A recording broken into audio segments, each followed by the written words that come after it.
in, grabbing some coffee with marshmallows. That's a new one for me. I confess I added marshmallows to my coffee this morning. And there's cocoa too. Welcome to our forum this morning. I don't want to speak too long, but I do want to introduce our forum speaker. He is known to many of you for even much longer than I've known him, Ross Kane. He was formerly an associate rector here at St. Paul's. He continues to be a member of the Road Dogs. His family is here with us as well. But in his other life, he's associate professor of theology, ethics, and culture at Virginia Theological Seminary, and he loves to explore the intersections and nuances of all those things. And he also directs the doctoral ministry program there at VTS. I'm going to turn it right on over to him so he can have as much time as possible today. Thanks, Ross. And we've got a mic for you right here. Do you want that one or do you want this one? That's great. Well, it's really nice to be in this hall and doing a forum where I'm not doing the introduction. I mean, for so many years, that was my job. So this is a little almost like an out of body experience for me being up here. So I want to start us off with just a question. And this is a free association question. There are no wrong answers to this question. But what is the first thing that comes to your mind when you hear the phrase church politics? You don't even need to raise your hand. Just shout them out. Ugly. What did I hear in the back? No. Okay, yeah? Evangelical. Okay, well, hold on. Okay, maybe I do need you to raise hands. You guys are... So I heard evangelical. Say what you mean by that. Most people in the room know I was raised Baptist and became Episcopalian later. And I think that in churches and the Baptist tradition, evangelical politics is a big thing, like the whole Trump thing and all. And right. Like that. Whereas I don't think that's the same thing here. Mm-hmm. Great. I thought you meant internal church politics. Well, that's part of the question. Like, which one are we talking about? Yeah. So this is why it's a free association exercise. There are no wrong answers. Yeah. Mm-hmm. Actually, divisions between the church in Africa and the rest of the world. Yes, within Anglicanism, all of the tensions and conflict for the last really 20 years or so, more than 20 years, that have absorbed our church. I saw a hand up over here. Yep. Dorothy. Every freezing January, you see the people, the Catholics, walking in front of the Supreme Court. That's politics. Mm-hmm. Yep. Supreme Court activism. Dorothy, did I see your hand? Oh, I was just going to say it's what I asked Oren to protect me from when I took the last Westminster.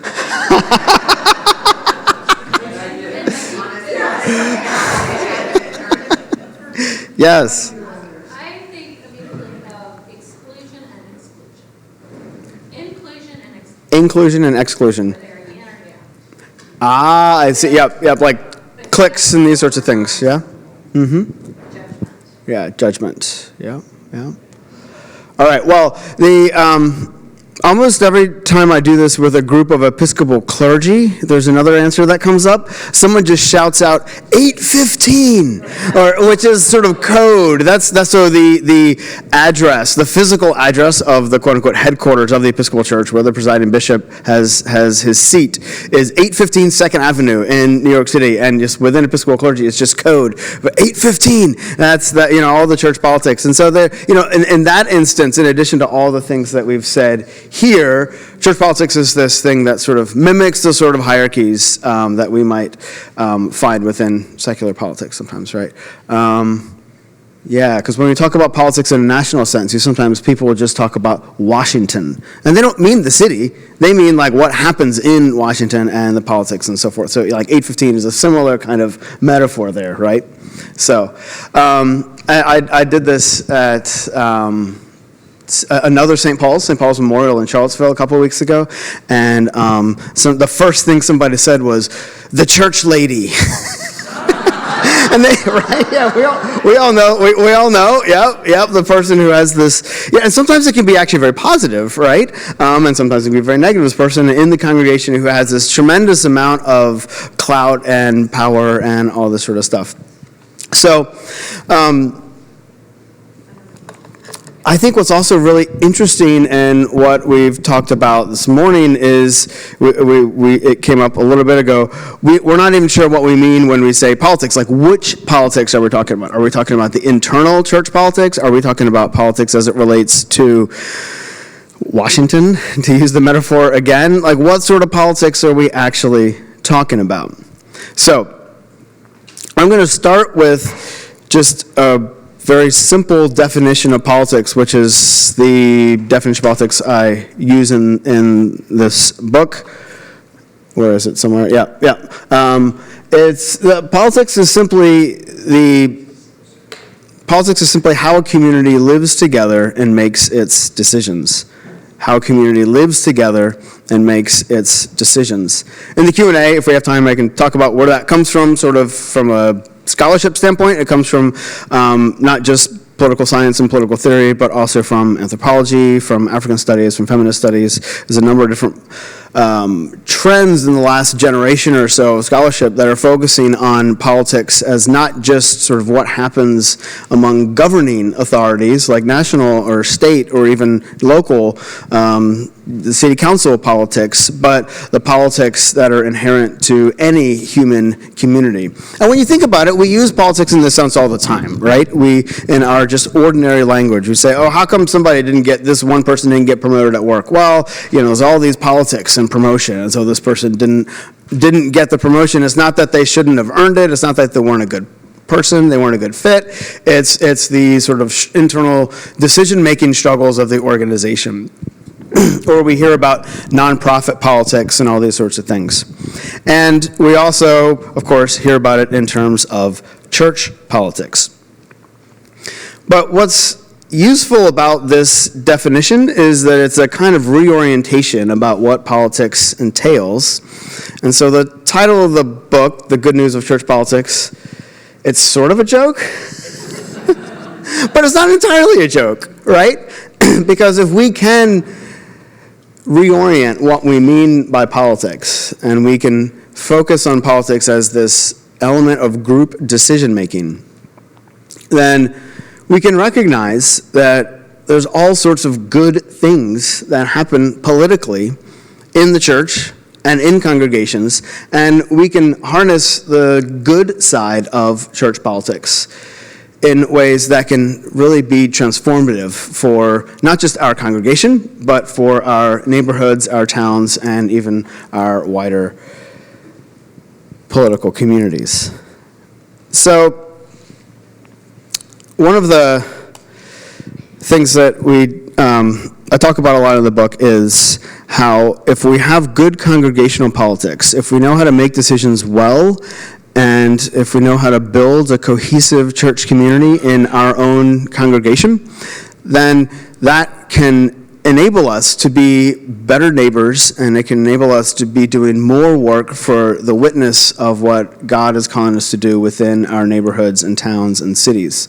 So another advantage of this understanding of politics is not just sort of the big picture Washington politics, but of any form of community decision-making, is that it can also reorient the focus of a congregation's witness when it comes to politics. So, we can think of politics and good Christian politics in terms of like a concentric circle. And the way to think about this is that, oftentimes when we're talking about, we heard people talk about the Supreme Court, we heard people talking about activism in, among, say, Southern Baptists in national politics. The temptation is often that, well, Christians shouldn't really be involved in politics at all then. We should just have this sort of strict wall of separation between our public life and our private spirituality. Well, the challenge of that is that one, it doesn't really fit the scriptures very well, and I'll talk about that in a couple of minutes. But number two is that it's asking us to leave aside our moral commitments in the public space. So it might be nice to say, oh, I don't like what those other people are doing in church and national politics, so we should just say that there's no interaction whatsoever. But you know what you also lose when you do that? You lose things like the civil rights movement. You lose Dr. Martin Luther King, making the I Have a Dream speech in front of the Lincoln Memorial. Like, there are aspects of that kind of engagement that if we stick to this strict wall of separation, we actually lose a lot of other stuff that, especially as Episcopal Christians, we think, oh no, this is part of the vitality of our witness and our history in public life.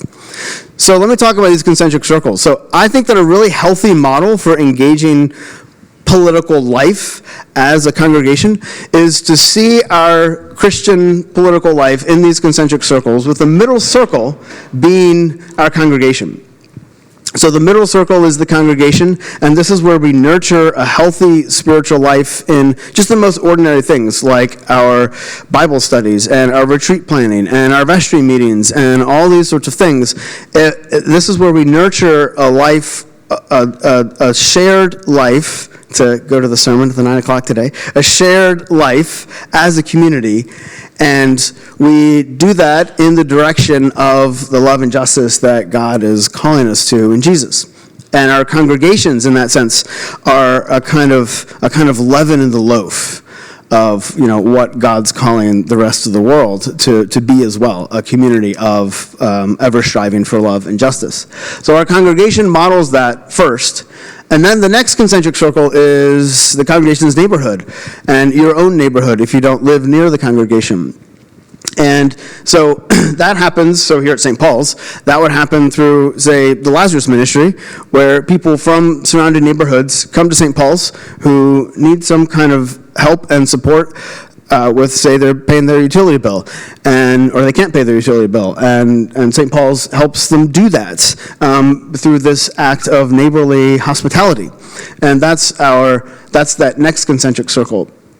And then the circle beyond that gets to your city, and the circle beyond that gets to the state of Virginia or the Washington, D.C. area, and then beyond that, the nation, and then beyond that, even international politics. Now, but again, the center of it all is the congregation and the congregation's own political life. What I love about this particular image of a concentric circle is that there are ways in which the colors bleed into each other, right?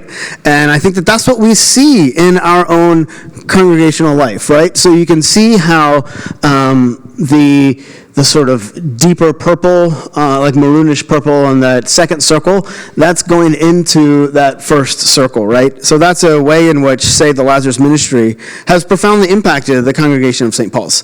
That it's not just us sort of, helping those who come to us. It's actually those who come to us have started to change who we are as St. Paul's in the Lazarus Ministry. And then you have, for example, you have the yellow in that way green circle out on the very end there. You have a yellow that's there and sort of overlaps with that inner circle. So, when I was working here at St. Paul's, and we started getting involved in issues around housing affordability in Alexandria. Well, for one thing, that started from neighbors who kept coming to Lazarus and saying, like, I need help with my utility bill. It's not that I don't have a good income. It's I'm spending, over half of my income on my rent.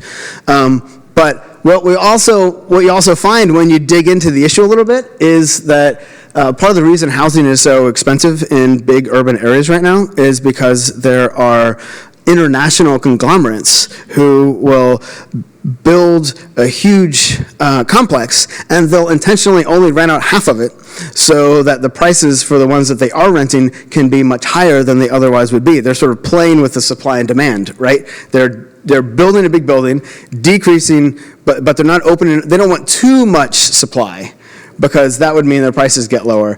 And then, as things change, they can open up another floor, and if the rents are high enough. But we find that that's an international economic issue, right?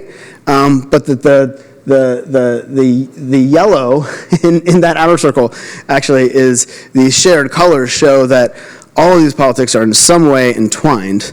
But we can still at least be rooted in our own congregation as a way of starting our public engagement. All right. So this is a book I wrote. It came out in April, and the basic idea of the book is what I've been gesturing toward so far, that if we reconsider what we mean by politics and we focus on ordinary life, then our congregations themselves can be places of healing, of renewal.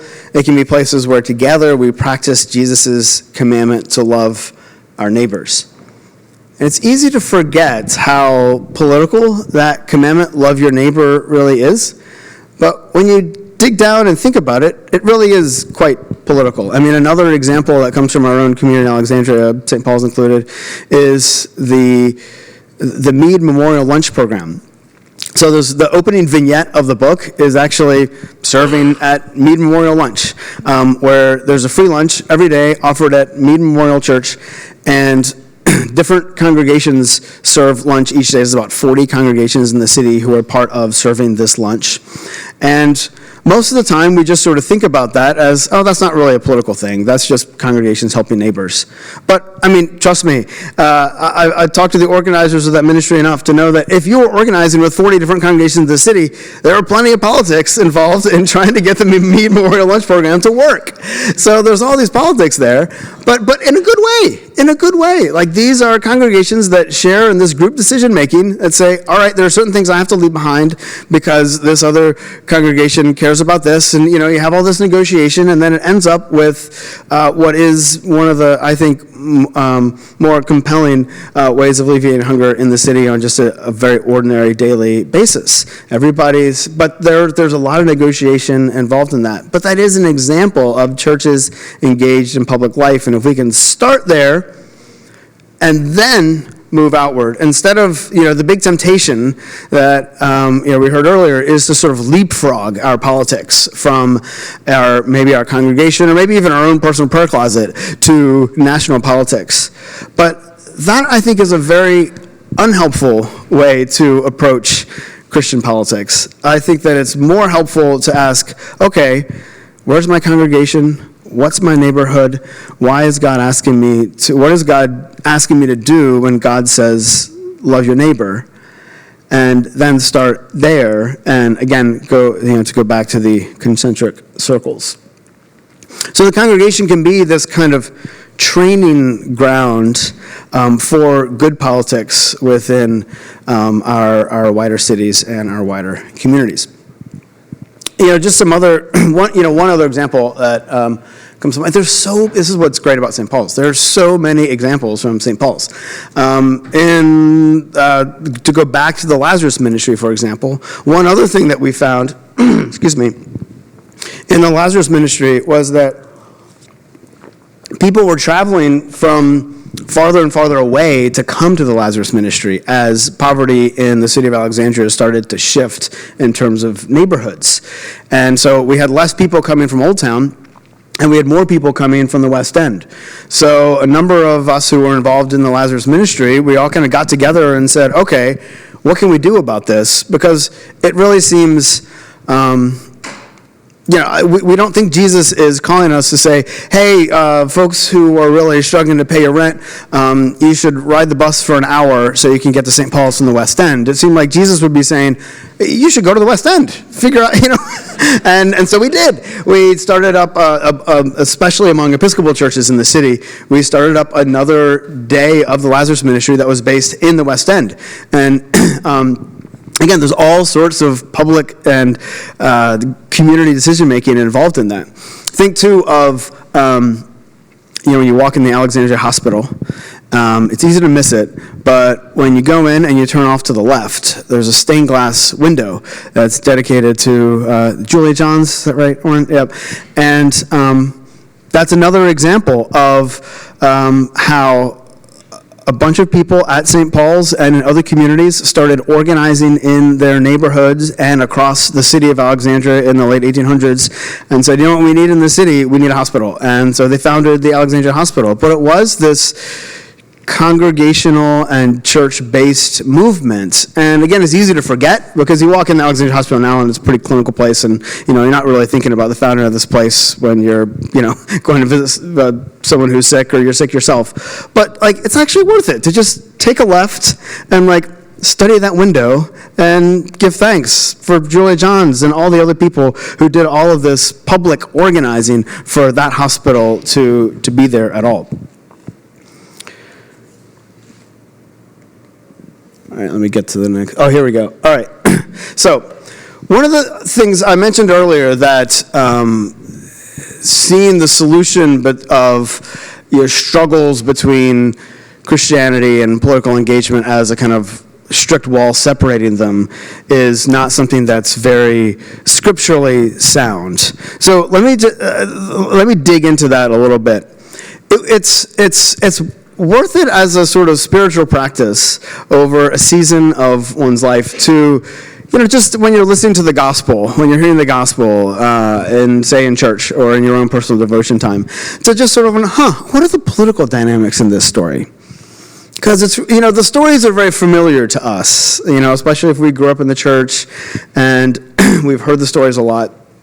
And we can sort of forget to be surprised and captivated by some of the aspects of the stories that could be a little bit unexpected. So, I started, doing this a while ago, and you start to see that it's like Jesus is this really political animal. He's actually very politically astute and politically clever, and these scribes and Pharisees are often trying to, put him on trial, either, in a much more formal way at the end of the Gospels, but in very informal ways by sort of challenging him in the early parts of the Gospels. And Jesus does all sorts of things. One of Jesus' favorite strategies we see in multiple stories in the Gospel is that Jesus will use the crowd for cover, right? A crowd is a sort of political cover. So, the scribes and Pharisees asked Jesus about John the Baptist, and this is where Jesus is actually doing multiple political things at once.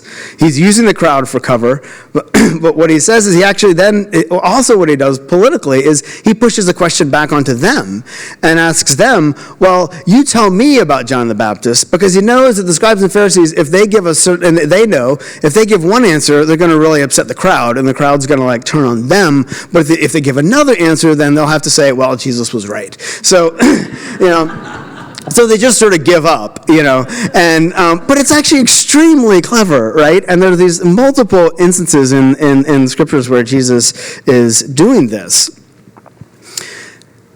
We also have to see that at the center of the gospel stories is Jesus being crucified on a cross. We all know that.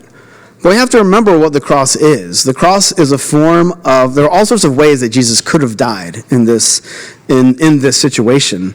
But we have instances of people being, dying by stoning, and in the Gospels, and that might have been a more predictable way for Jesus to die, as a matter of fact. But Jesus dies on a cross, which is a form of execution for political prisoners of the Roman Empire. So at the core of the story is Jesus dying as a political prisoner. He did enough that it didn't just upset the scribes and the Pharisees, it upset Rome. And, Pilate's this kind of ambivalent figure within the Gospels, and, biblical scholars, really kind of argue over, was Pilate sympathetic to Jesus, or was he not? Or, did he just put him on the cross as a way of sort of getting around some things? But in some sense, those questions are important, but more fundamentally, Jesus is dying as a political prisoner. And he's dying as a political prisoner, for one thing, for the way that he challenges Rome. I mean, when you dig in, I think it's especially in the Gospel of John, in the trial narrative. Yeah, it's John. And Pilate's questioning Jesus. And Pilate's sort of wondering, do I need to kill this guy or not? And the thing that turns it is when Jesus says, my kingdom is not of this world. If my kingdom were from this world, then my disciples would basically be taking up arms and trying to defend me with forms of violence. But instead, my kingdom's not from here. And that's actually the moment when Pilate's like, okay, this guy's got to go. And because what Jesus has done is he has challenged violence as the fundamental form of human community, which is what the Roman Empire was based on. It was an empire at that point in its history. It is all sorts of points in its history. But at that point in its history, especially in Palestine at that time, it was based on violent suppression. And Jesus says, no, this is not how you order a political community. And that's the moment when Pilate says, yep, this guy's got to go. So there's all these instances. I mean, another in this like very, speaking of Jesus' death, is, the upper room discourse. When the disciples are, asking Jesus, how are we supposed to form the community how are we supposed to sort of run the community that you have set up here? And Jesus responds and says, the Gentile kings, they lord their authority over others, but it is not so among you. The one who is to be the greatest is to be a servant. And we can often think of that in a kind of, ordinary or even easy way that says, okay, Jesus is asking me to serve other people. Now, Jesus is telling us this is how the church is supposed to run, as a place of service for each other, for one another, for the wider world. And Jesus doesn't make a big deal about the Gentile kings in that moment. Oh, the Gentile kings, they just lord their authority over others, and then Jesus moves on. But it's actually a really captivating moment that Jesus says, yeah, that's one way to run a community. And we often think that's how the world works. But Jesus says, no, there's another way of forming community. Now, in a certain sense, Jesus is also, I think, by implication, saying that's one way to form a community. And the reason that happens is because human beings decide to form communities that way. But I'm telling you, you can decide to do something else. So it's not just that, that's the way the world works, through Gentile kings lording it over others and having expressions of politics be primarily through violence. Jesus is saying, no, that's the choice that they're making. But you, my disciples, you are being called to make a different choice. You're being called to organize your community in another way. And that, again, is where I think these concentric circles help. Because it's easy for us to sort of jump, or easy for nerds like me, to jump to like, what does this mean for things like just war theory or pacifism or something like that? And, I'm not sure that's the most helpful place to start. I think the most helpful place to start when Jesus says, this is how you're supposed to organize your community as a place of love and care and nonviolence. Just to start in the congregation. Because I think almost any Christian can agree that at least Christian congregational politics should be nonviolent. And so let's start there and say, okay, if this community can be one of not just lack of violence, but the other end of violence is peace, right? A community that is actively striving to cultivate peacefulness and love and care and justice in its community. That's where Jesus is asking us to start. So the whole thing about the wall of separation isn't between religion and politics is not necessarily a robustly scriptural answer, is what I'm focusing on with that one. All right. The other bit here is the idea that we can separate out our political life and our spiritual life is to say that it fails to recognize that the spiritual life is itself a social thing. Now, I want to be clear here. I'm all for the separation of church and state. I think it's a great idea.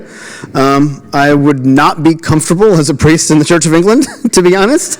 I'm not like trying to diss or dunk on Church of England. I'm just saying that's how important I believe that institutional separation is. But that's not asking us to separate out our spiritual life and our social life. That's a kind of institutional good practice, but it's not necessarily something that should then be absorbed into our spirits. Because the fact that we're all here now, just gathered at all, the fact that many have come from a church service at the 9 or about to go to a church service at the 11, we're already acknowledging that our spiritual life is social. We're showing up in a congregational community to worship God. And even in that worship service itself, there's all this kind of political imagery in it, But we often just don't know what to do with it because we're like, okay, these images have been anesthetized. But what's the first thing we say in our liturgy? Blessed be God, Father, Son, Holy Spirit, and blessed be God's kingdom now and forever, right? So we're talking about the reign of God actually coming in through this gathering as a body in which we come together and acknowledge ourselves as God's people. And there's all these political images in things like in hymns like the Gloria, where we imagine Jesus seated on a throne next to God the Father. We see it in the Te Deum as these sorts of like political constituencies, like the white-robed army of martyrs are like almost like parading before God the King, and the prophets are parading before God the King. It's almost like in an inauguration when different groups like parade before the new president, right? And so all of that's there, but we are saying we are a public thing. We are a political community as Christians. But that doesn't mean that there's this kind of easy alignment between the kind of politics that we're practicing as a congregation in our everyday sense and national politics. And we can get more into that in a minute. All right, 2 final images here before we go to Q&A. The first one is an image of an English village. So, there's a very long history in Anglican social ethics of picturing an English church, because we were all born out of the Church of England, and seeing that the English church in many, if not most, sort of smaller English towns is that thing that's at the very center of the city. Or if it's not in the center, it's adjacent to the center. And it's a gathering place. You hear stories about how medieval congregations, and especially medieval cathedrals, were just these places where just everything in the community happened because, like, that's where there was enough space for things to happen. You have, like, markets going on in the cathedral on, Monday, Tuesday, and Wednesday, and then things get cleaned up so you can have church on Sunday, right? And that the church is this center and this gathering place for the village or the town or the city.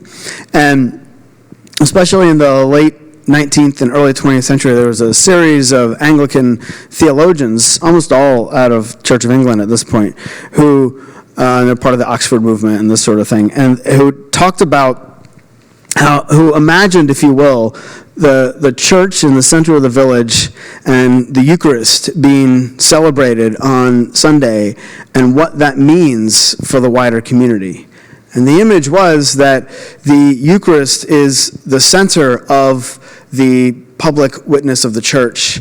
And in a sense, the Eucharist is almost like throwing a giant stone in a pond, and these ripples just are going outward and outward and outward. Because here is a place where people are coming together freely of their own volition, freely agreeing to share food with one another and make sure that everybody has enough to get by.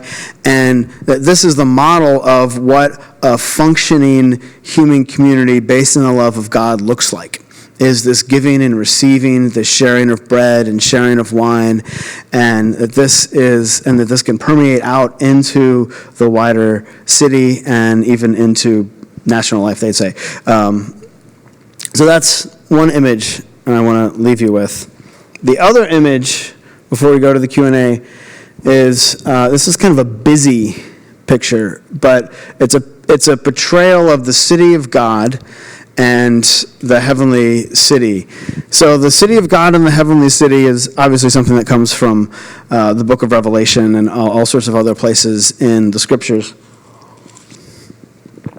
And St. Augustine is a figure who comes up a lot in this book. And it's because Augustine talks about 2 cities in his book, The City of God. And one city is the earthly city, and the other city is the heavenly Jerusalem. And this has become a kind of enduring image for Christian theology over many, many centuries. The idea being that Augustine is not making a distinction between the church and the state. That's very clear. Augustine is saying that every community, including the church itself, is a mixed community, a community that mixes earthly life and heavenly life. And when we do cities when we do good work in the city, the earthly city and the heavenly city begin to join. So you can start to see in this image, this is what's kind of cool here. You have, now some of it's projected onto the top of the screen there, so you can't see a lot of that, but that's the heavenly city. Here's the heavenly city right here. And all this stuff is the earthly city. Now the earthly city can be, people are doing pretty ordinary things. They're just, they seem to be at a market, or, people are doing food. We also have, but there's war, they're not playing around about the earthly city. And, it looks like there's instances of famine and these sorts of things. But then here you have the heavenly city with all the saints and angels. But look, there are times where you can't actually tell where the earthly city stops and where the heavenly city starts. And Augustine says all of our lives are this mixture of the earthly city and the heavenly city. But when we can at least focus on trying to build better cities in this world, then that's when the earthly city is joining with the heavenly city.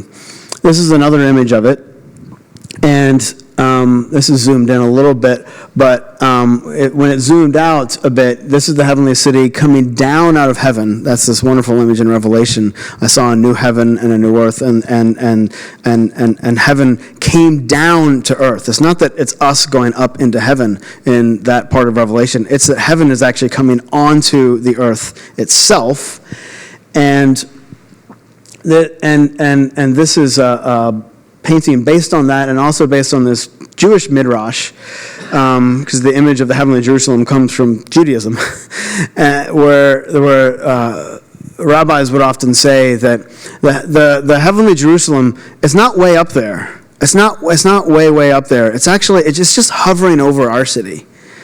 And if we can just build our earthly city a little closer to the heavenly city, we'll actually touch it.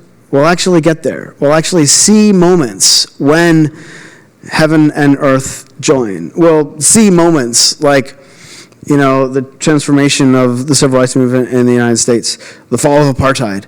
We get these moments.